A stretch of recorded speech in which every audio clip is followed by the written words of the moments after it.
नमस्कार, आप देख रहे हैं हिम स्टार। आपका बहुत बहुत स्वागत है। हिम स्टार हिमाचल प्रदेश का आपका अपना चैनल। आइए शुरू करते हैं हिमाचल से जुड़ी कुछ मुख्य खबरें।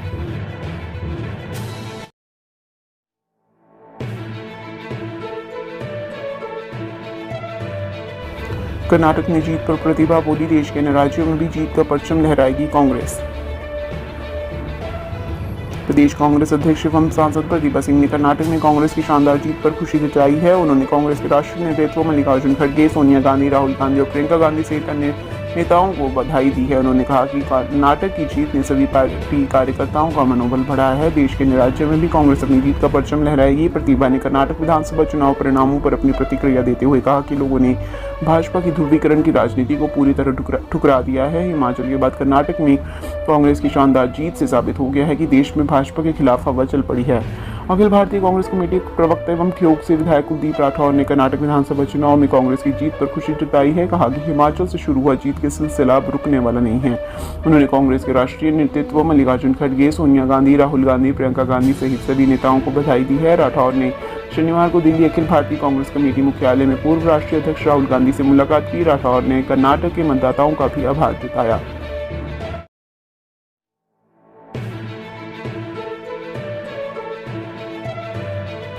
पूर्व सैनिक निदेशालय भरेगा 452 पद, 1 जून से होंगे साक्षात्कार। हिमाचल प्रदेश पूर्व सैनिक निदेशालय हमीरपुर जल्द ही 452 की करीब पदों पर भर्ती करेगा। इसके लिए 1 जून से साक्षात्कार प्रक्रिया भी शुरू कर दी जाएगी। इन साक्षात्कारों के माध्यम से जेओए के ओबीसी के 5, एससी के 85, एसटी के 23 पद भरे जाने हैं। जेबीटी के सामान्य वर्ग के 140, ओबीसी के 32, एससी के 44, एसटी के 18 पद भरे जाने हैं। ड्राइंग अध्यापक के सामान्य वर्ग के लिए 45, ओबीसी के लिए 11, एससी के 18 और एसटी के 9 पद भरे जाने हैं। लाइनमैन के सामान्य वर्ग के 10, ओबीसी के 3, एससी के 7 और एसटी के 2 पद भरे जाने हैं। 1 जून से विभिन्न पदों के लिए स्क्रीनिंग और प्रमाण पत्र सत्यापन की प्रक्रिया शुरू हो जाएगी।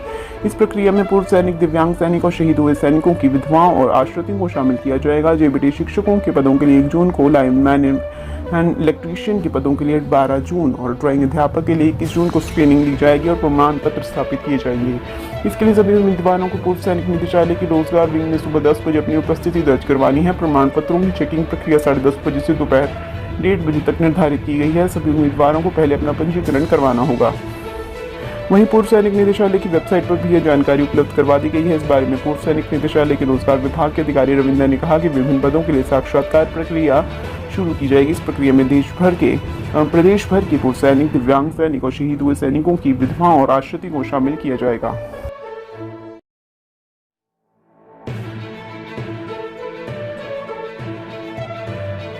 आयुर्वेदिक फार्मेसी में 34,000 क्विंटल औषधि का होगा उत्पादन, 77 लाख रुपए का बजट जारी। हिमाचल प्रदेश के राजकीय आयुर्वेदिक फार्मेसी कॉलेज जोगिंद्रनगर में आधुनिक मशीनरी और आधारभूत ढांचे में विस्तार होती है औषधीय दवाइयों का उत्पादन दोगुना कर दिया है।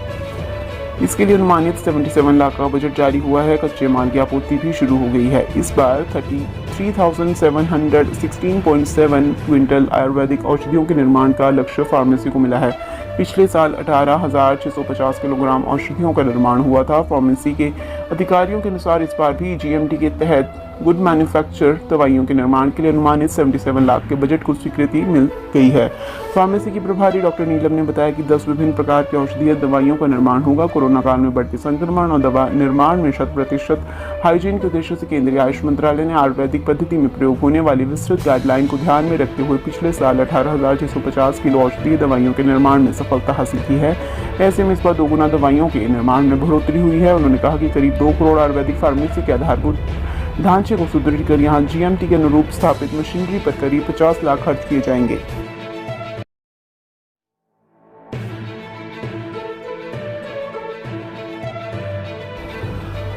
मां बनी देवदूत संतान की जिंदगी पर आई आज तो मां ने अपना अंग देकर बचाई जान। उसको जब भी देखती हूँ मेरी मन्नत पूरी हो जाती है, उस पर ही मेरी दुनिया पूरी हो जाती है। ये चंद लाइनें बच्चों की ज़िंदगी में उनकी माँ के महत्व को बयां करने के लिए काफ़ी हैं। बच्चों को दुनिया में लाने के साथ ही उन पर आने वाले हर एक मुसीबत के सामने ढाल बनकर खड़ी होने वाली माँ यह कभी बर्दाश्त नहीं कर सकती कि उनकी आंखों के सामने उसका बच्चा हर पल मौत के करीब जाए। इसके लिए भले ही उसे अपने जीवन का बलिदान देना पड़े, लेकिन वे अपने बच्चे की ज़िंदगी बचाने के लिए हर हद को पार करने के लिए तैयार रहती है। इस मदर्स डे ऐसी ही माताओं की कहानी हम पेश कर रहे हैं जिन्होंने अपनी बच्चे की ज़िंदगी पर आँच आने पर अपने जीवन की परवाह किए बिना अंग का दान कर मिसाल कायम की है। अपनी माताओं के अंगों को पाकर दूसरा जीवन मिलने पर वे बच्चे अपनी माँ में ईश्वर की प्रतिमूर्ति को देखते हैं। उनका कहना है कि उसको नहीं देखा हमने कभी, पर उसकी ज़रूरत क्या होगी, ये माँ तेरी सूरत से अलग भगवान की सूरत क्या होगी। मोहाली निवासी 42 वर्षीय अंजू को 2020 में पता चला कि उनकी बेटी अक्षरा की दोनों किडनियां खराब हो चुकी हैं। 19 साल की बेटी की जिंदगी में अचानक आए इस तूफान से जैसे अंजू को तोड़कर रख दिया हो, लेकिन माँ होने के नाते उन्होंने हिम्मत नहीं हारी। बीमारी का पता चलते ही बिना कुछ सोचे अंजू ने तय कर लिया कि वो अपनी बेटी की जान बचाने के लिए अपनी किडनियों से देंगी। कोविड-19 के चलते कारण 2 साल तक किडनी प्रत्यारोपण नहीं हो पाया। इस दौरान इलाज के लिए अंजू और उसके पति अमित कुमार देश के अलग अलग कोनों में अक्षरा को लेकर गए, लेकिन सफलता नहीं मिली। अंत में किडनी ट्रांसप्लांट कर चुके ऋषि ने उन्हें पीजीआई के बारे में बताया। उनकी मदद से वे पीजीआई के नेफ्रोलॉजी विभाग में पहुंचे, जहां डॉक्टर एच.एस. कोहली की देखरेख में उनकी टीम ने अंजू की किडनी को अक्षरा में प्रत्यारोपित किया। किडनी प्रत्यारोपण 2022 अगस्त में हुआ। अब अंजू और अक्षरा बिल्कुल ठीक है। भावुक अक्षरा ने कहा कि मेरी माँ ने मुझे एक नहीं 2 जन्म दिए हैं, एक बार इस दुनिया में लाकर और दूसरी बार किडनी खोने पर अपनी किडनी दान कर।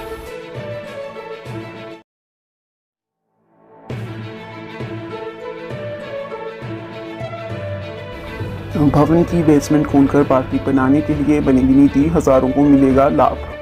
हिमाचल प्रदेश सरकार भवनों की बेसमेंट खोलकर पार्किंग बनाने के लिए नीति तैयार करेगी। वर्तमान में बेसमेंट को बंद किया गया है।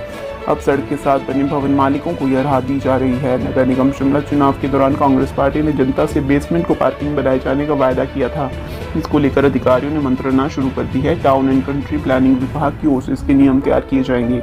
हिमाचल में पार्किंग की बड़ी समस्या है। हिमाचल में हर महीने 250 से 300 नए वाहन आते हैं।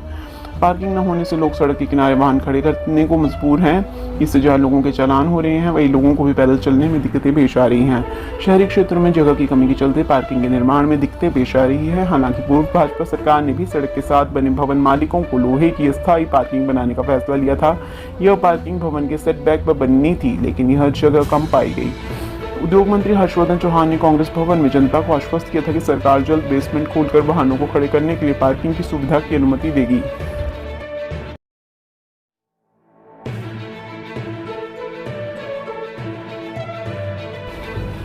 कामगारों को अब नहीं किया जाएगा निजी अस्पतालों में रेफर, मंत्रालय ने जारी किए आदेश।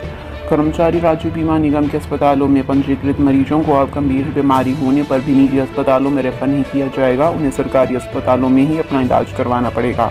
श्रम एवं रोजगार मंत्रालय ने बीमार कामगारों को निजी अस्पतालों में रेफर न करने के आदेश जारी कर दिए हैं।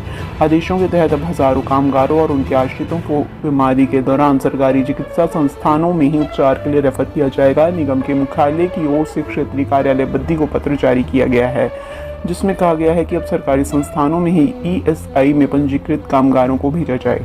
हालांकि यदि प्रदेश के बड़े संस्थानों और पीजीआई में भी उस बीमारी का इलाज नहीं होगा तो स्पेशल केस बनाकर निजी अस्पताल को भेजा जा सकता है। इस पत्र के जारी होने के बाद अब मजदूर नेता इसका विरोध जता रहे हैं। उधर निगम के क्षेत्रीय प्रबंधक संजीव कुमार का कहना है कि निजी अस्पतालों में मरीजों और उनके आश्रितों को रेफर न करने के निर्देश दिए गए हैं। हालांकि यदि सरकारी अस्पतालों में संबंधित इलाज की सुविधा नहीं होगी तो अंतिम उपाय के तौर पर मरीज को निजी अस्पताल में रेफर किया जा सकता है।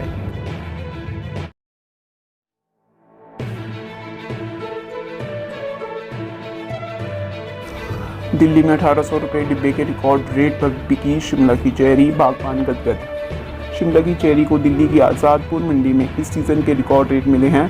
कोटगढ़ की चौहान वाटिका कोटी धार की चेरी प्रति डिब्बा 1800 रुपये के रेट पर बिकी।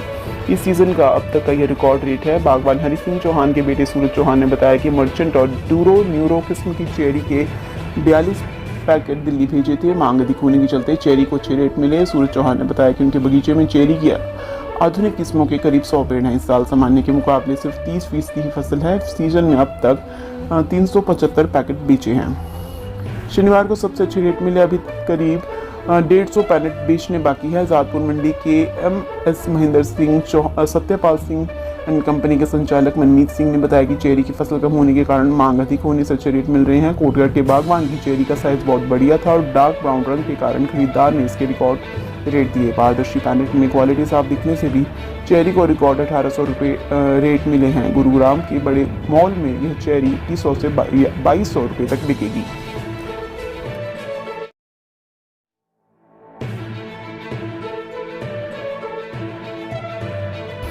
चार 4850 मीटर ऊंची सूरजताल झील के दीदार को भी घर इंतजार। मनाली लेह मार्ग पर बर्फ और ठंडी फिजाओं के बीच विश्व विख्यात चंद्रताल और सूरजताल झील को करीब से निहारने के लिए भी पर्यटकों को इंतजार करना होगा। मई में हुई भारी बर्फबारी के चलते पर्यटक इन झीलों का दीदार नहीं कर सकेंगे। समुद्र तल से 4850 मीटर ऊंची सूरजताल झील अभी बर्फ की आगोश में है। पर्यटकों की सुरक्षा को देखते हुए प्रशासन ने इस ओर आवाजाही पर रोक लगा दी है। हालांकि चंद्रताल और सूरजताल झील को करीब से निहारने के लिए कोकसर और सिस्सू आने वाले पर्यटक बेताब है। लाहौल प्रशासन ने पर्यटकों को दीप तक ताल झील तक ही जाने की अनुमति दी है। पर्यटकों को दारचा से आगे बढ़ने के लिए पुलिस चेक पोस्ट दारचा में पंजीकरण करवाना होगा। जनजातीय जिला लाहौल स्पीति के उपायुक्त राहुल कुमार ने सरचू सड़क की बहाली अभियान का मौका कर पहुंचकर निरीक्षण किया। उन्होंने गत शुक्रवार को सूरजताल और इसके आसपास के क्षेत्र का जायजा लिया। निरीक्षण में पाया कि पर्यटकों को सूरजताल की ओर भेजना भी सुरक्षित नहीं है। गौर रहे कि मनाली लेह सड़क पर मई माह में सफर बर्फ के दीदारों के बीच रोमांच और जन्नत सा एहसास दिलाता है। सीमा सड़क संगठन के जवान मनाली लेह मार्ग स्थित सरचू तक यातायात बहाली में जुटे हैं, लेकिन भारी बर्फबारी से अभियान पर पानी फिरा है।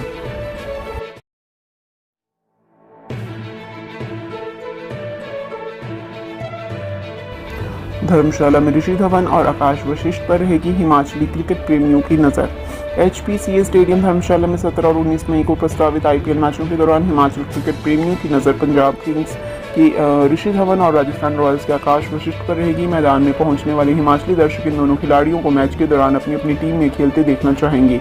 IPL 2023 की नीलामी के दौरान पंजाब की टीम ने ऋषि धवन को रिटेन किया है। वहीं राजस्थान रॉयल्स की टीम ने हिमाचली ऑलराउंडर आकाश वशिष्ठ को अपनी टीम में शामिल किया है। धर्मशाला में होने वाले मैचों में हिमाचल के कप्तान ऋषि धवन और आकाश वशिष्ठ को खेलते हुए देखने का मौका मिल सकता है। अपने होम ग्राउंड में हिमाचल टीम के कप्तान ऋषि धवन और ऑलराउंडर आकाश वशिष्ठ को खेलने का अनुभव है। ऐसे में अगर इन दोनों हिमाचली खिलाड़ियों को पंजाब और राजस्थान की टीम प्लेइंग 11 में शामिल करती है तो इसका सीधा फायदा टीमों को मिल सकता है। इस IPL सीजन में हिमाचली खिलाड़ी ऋषि धवन का प्रदर्शन कुछ खास नहीं रहा है। पंजाब की किंग्स 11 की ओर से ऋषि धवन ने इस IPL सीजन के दौरान 5 मैच खेले हैं। उन्होंने मुंबई इंडियंस के खिलाफ खेलते हुए मात्र 1 विकेट लिया है। वहीं उनके बल्ले से भी मात्र 20 रन ही निकल पाए हैं। धर्मशाला में ऋषि धवन काफ़ी क्रिकेट खेले हैं तो इसके अनुभव का पंजाब की टीम को फायदा मिल सकता है। राजस्थान रॉयल्स की टीम में शामिल हिमाचली ऑलराउंडर आकाश वशिष्ठ को टीम की ओर से अब तक मैदान में उतरने का इंतजार है। आकाश वशिष्ठ को अब तक टीम की ओर से मैच में नहीं उतारा गया है। हालांकि अपने होम ग्राउंड में आकाश को खिलाकर बेहतर प्रदर्शन की उम्मीद की जा सकती है।